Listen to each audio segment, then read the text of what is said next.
मुख्यमंत्री योगी आदित्यनाथ ने बलिया में कोरोना वायरस की रोकथाम की प्रशासनिक तैयारियों का जायजा लिया। कोविड-19 को लेकर सीएम ने डीएम और सीएमओ के साथ बैठक भी की। गोरखपुर में सीएम योगी ने किया एम्स और रेलवे अस्पताल का निरीक्षण। हेलीकॉप्टर से लिया बाढ़ प्रभावित इलाके का जायजा। कोविड केसों की कॉन्टैक्ट ट्रेसिंग के लिए यूपी में अपनाई जाएगी नई रणनीति। हर केस अब ऑनलाइन पोर्टल पर होगा दर्ज। वार्ड और मोहल्ले तक का ब्यौरा पोर्टल पर रखा जाएगा। देश में कोरोना संक्रमितों की संख्या 13.5 लाख के पार। अब तक 32,063 मरीजों की मौत। 24 घंटे में करीब 49,000 मामले। पहली बार 64% के पास रिकवरी रेट। उत्तर प्रदेश में एक दिन में 1 लाख टेस्टिंग शुरू। कोरोना के बढ़ते संक्रमण को देखते हुए लिया गया फैसला। कारगिल विजय दिवस की 21वीं वर्षगांठ के मौके पर प्रयागराज के कलाकारों ने रेत पर अनूठी आकृति बनाई। देश की सरहदों की सुरक्षा में मुस्तैद सैनिकों को खास अंदाज में सैल्यूट किया। लखनऊ के चौक चौराहे को मिलेगा लालजी टंडन का नाम। हरदोई लखनऊ रोड लालजी टंडन रोड कहलाएगी। नगर निगम की ऑनलाइन बैठक में सर्वसहमति से फैसला। भूमि पूजन के दिन नवरत्न जड़ित पोशाक पहनेंगे रामलला। बीते 5 साल से हर शुभ तिथि पर नई पोशाक पहनते हैं रामलला। पीएम मोदी 5 अगस्त को करेंगे राम मंदिर का भूमि पूजन। अयोध्या में 4 और 5 अगस्त को मनाया जाएगा भव्य दीपोत्सव। सीएम योगी ने अयोध्या में स्वच्छता अभियान चलाने के दिए निर्देश। कहा कोविड गाइडलाइंस का पालन करते हुए राम काज में लें हिस्सा। राम मंदिर निर्माण के लिए होने वाला भूमि पूजन माता सीता की जन्मस्थली सीतामढ़ी की मिट्टी और जल से होगा। मां जानकी जन्मोत्सव आयोजन समिति की अगुवाई में सीतामढ़ी के प्रमुख 5 मंदिर से मिट्टी इकट्ठा करके इसकी विधिवत पूजा की गई। अयोध्या राम जन्मभूमि तीर्थ क्षेत्र ट्रस्ट के महामंत्री चंपत राय की जनता से अपील। भूमि पूजन पर अयोध्या आने का विचार त्याग दे जनता। घर से ही उत्सव मनाएं। रामदल के प्रमुख पंडित कल की रामलला को नई पोशाक भेंट करेंगे। हीरे जवाहरात से जड़ित होगी रामलला की नई पोशाक। शुभ तिथि पर नई पोशाक पहनते हैं रामलला। अयोध्या के बछड़ा सुल्तानपुर गांव में हर घर में बन रहे हैं दीपक। भूमि पूजन से पहले अयोध्या में होगा बड़ा दीपोत्सव। लॉकडाउन में मायूस कुम्हारों में खुशी का माहौल। अयोध्या में 5 अगस्त को होने वाले राम मंदिर भूमि पूजन के लिए झारखंड के 1000 धार्मिक स्थलों की पवित्र मिट्टी और नदियों का जल भेजा जाएगा। विश्व हिंदू परिषद की ओर से राजधानी रांची में मिट्टी और जल इकट्ठा किया जा रहा है। अयोध्या में भूमि पूजन के लिए मध्य प्रदेश के बैतूल से ताप्ती नदी की मिट्टी और जल भी भेजा जा रहा है। इस कलश में 12 ज्योतिर्लिंगों का जल भी शामिल किया गया है। मान्यता के मुताबिक भगवान राम ने 14 वर्षों के वनवास के दौरान यहां विश्राम किया था। लखनऊ में कल कोरोना के रिकॉर्ड मरीज मिलने के बाद आज रविवार को सख्ती और बढ़ा दी गई है। प्रमुख चौराहों पर कल बैरिकेड नहीं लगे थे, लेकिन जगह जगह रास्ता ब्लॉक दिखा। लॉकडाउन के दौरान देश भर की अदालतों में दर्ज हुए 18 लाख केस। सुप्रीम कोर्ट के जज डीवाई चंद्रचूड़ ने दी जानकारी। रामपुर में पत्नी पर हमला और उससे लूट करने के आरोपी पति को गिरफ्तार किया गया। पुलिस ने लूट का सामान और हमले में उपयोग हथियार भी बरामद किए। मथुरा के थाना मांट इलाके में किशोर को घर से बुलाकर मारपीट करने का आरोप। पूजा के फल खाने पर किशोर को पीटने और गालियां देने का भी आरोप। पुलिस मामले की जांच में जुटी। नसीटी गांव का मामला। लखनऊ के थाना पीजीआई क्षेत्र की 4 दुकानों के शटर काटकर लाखों की चोरी। एल्डिको चौकी पर दुकानदारों ने किया प्रदर्शन।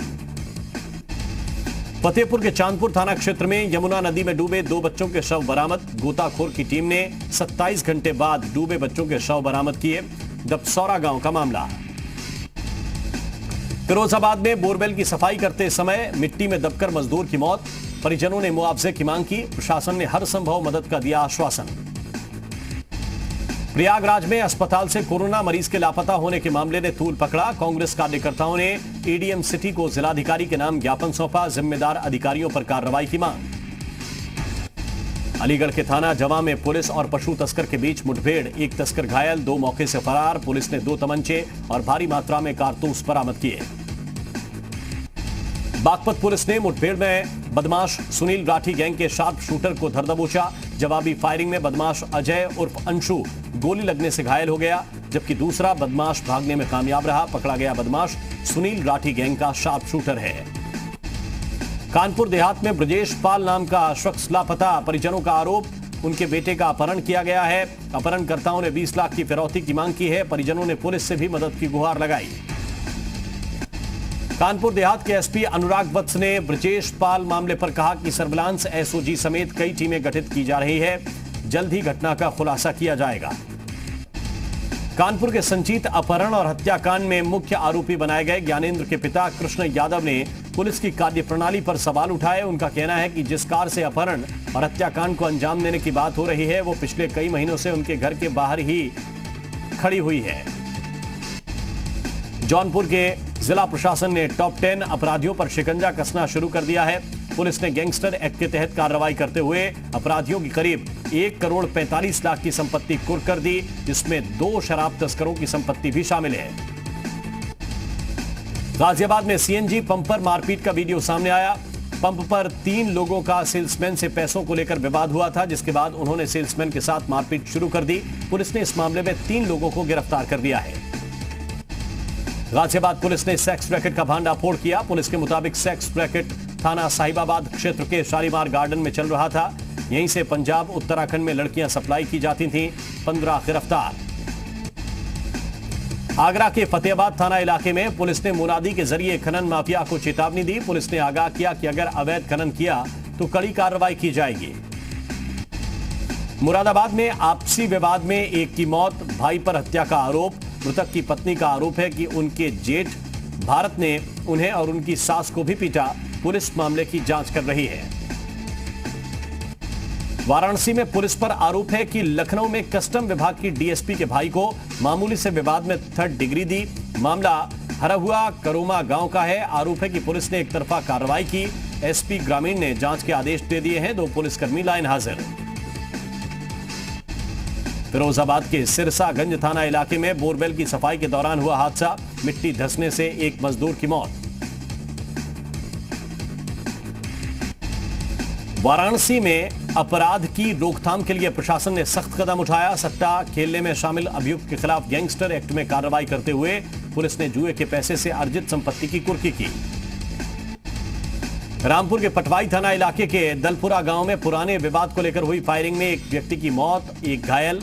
मामले की जांच में जुटी पुलिस। कारगिल विजय दिवस पर अल्मोड़ा में कारगिल युद्ध के वीर शहीदों को श्रद्धांजलि दी गई। सांसद अजय टमटा के साथ सेना और पुलिस के अधिकारियों ने शहीदों को पुष्प चक्र अर्पित किए। हालांकि कोरोना के कारण इस बार शौर्य दिवस में सीमित संख्या में लोग शामिल रहे। शौर्य दिवस के मौके पर कांग्रेस के प्रदेश अध्यक्ष प्रीतम सिंह ने गांधी पार्क जाकर शहीदों को नमन किया, श्रद्धांजलि दी। इस मौके पर प्रीतम सिंह ने कहा कि हमें अपने देश के जवानों पर गर्व है। हमारे जांबाज पूरी मुस्तैदी के साथ देश की हिफाजत में सीमाओं पर डटे हुए हैं। उत्तराखंड में पंतनगर एयरपोर्ट को सरकार इंटरनेशनल एयरपोर्ट बनाने जा रही है। मुख्यमंत्री त्रिवेंद्र सिंह रावत का कहना है कि एयरपोर्ट बनने से यहां किसानों को फायदा मिलेगा, तो वहीं स्थानीय स्तर पर युवाओं को भी रोजगार मिलेगा। उत्तराखंड में आज लॉकडाउन का दूसरा दिन है। देहरादून में पुलिस जवान पूरी सख्ती के साथ पेश आ रहे हैं। बेवजह सड़कों पर घूमने वाले लोगों के खिलाफ भी पुलिस कार्रवाई कर रही है। राजस्थान में कांग्रेस सरकार को विधानसभा सत्र बुलाने के लिए अनुमति न मिलने के विरोध में उत्तराखंड कांग्रेस ने राजभवन कूच का ऐलान किया। कल सुबह 11:30 बजे कांग्रेस पार्टी के कार्यकर्ता राजभवन कूच करेंगे। बारिश के अलर्ट को देखते हुए देहरादून जिला प्रशासन ने नदियों के किनारे रहने वाले लोगों को सतर्क रहने के निर्देश दिए हैं। देहरादून में बिंदाल और रिस्पना नदियों के किनारे रहने वाले लोगों को काफी नुकसान उठाना पड़ता है। देहरादून के सुद्दवाला जेल में 7 कैदियों की कोरोना रिपोर्ट पॉजिटिव। जेल प्रशासन ने सतर्कता बढ़ाई। डीएम ने कहा जेल में अलग से क्वारंटीन सेंटर बनाया गया। नए कैदियों को क्वारंटीन सेंटर में ही रखा जा रहा है। आज से अगले 3 दिन उत्तर प्रदेश और उत्तराखंड के कई इलाकों में हो सकती है भारी बारिश। मौसम विभाग ने इसे लेकर जारी की चेतावनी। दोनों राज्यों में बारिश से अब तक हो चुका है काफी नुकसान। आज से बिहार में 3 दिनों तक हो सकती है भारी बारिश। राज्य में बाढ़ से 10 जिले प्रभावित। लोगों को 28 राहत शिविरों में रखा गया। राज्य में एनडीआरएफ की 22 टीमें कर रही हैं काम। देहरादून में देर रात हुई बारिश की वजह से रिस्पना नदी का जलस्तर बढ़ गया है। जलभराव होने की वजह से भूमि कटाव का खतरा बढ़ गया है, जिसको देखते हुए जिला प्रशासन ने नदियों के किनारे बसे लोगों को सावधान रहने के निर्देश दिए हैं। एसडीआरएफ ने उत्तराखंड में फिर एक बेजुबान की जान बचाई। श्रीनगर गढ़वाल में फरासू के पास एक गाय पहाड़ी पर फंस गई थी। एसडीआरएफ ने 75 मीटर ऊंची चट्टान पर फंसी गाय का रेस्क्यू किया। इस रेस्क्यू के लिए एसडीआरएफ के जवानों ने अपनी जान की बाजी लगाई। असम में बाढ़ की स्थिति गंभीर। राज्य के 27 जिलों में 26 लाख से ज्यादा लोग प्रभावित। बाढ़ से मरने वालों की संख्या बढ़कर हुई 97। कई जगहों पर नहीं मिल पा रहा है पीने का साफ पानी। विधानसभा सत्र के लिए राजस्थान के मुख्यमंत्री अशोक गहलोत ने राज्यपाल को भेजा नया प्रस्ताव। कोरोना को बताया एजेंडा। राहुल गांधी का ट्वीट, एकजुट होकर लोकतंत्र की रक्षा के लिए आवाज उठाएं। महाराष्ट्र के मुख्यमंत्री उद्धव ठाकरे की विपक्ष को चुनौती। सामना में लिखा, 3 पहिए वाला गरीबों का रिक्शा है मेरी सरकार, हिम्मत है तो गिराकर दिखाएं। फिल्म निर्देशक महेश भट्ट से सुशांत सिंह खुदकुशी मामले में कल होगी पूछताछ। कंगना रनौत को भी समन। महाराष्ट्र के गृह मंत्री ने कहा, करण जौहर से भी हो सकती है पूछताछ।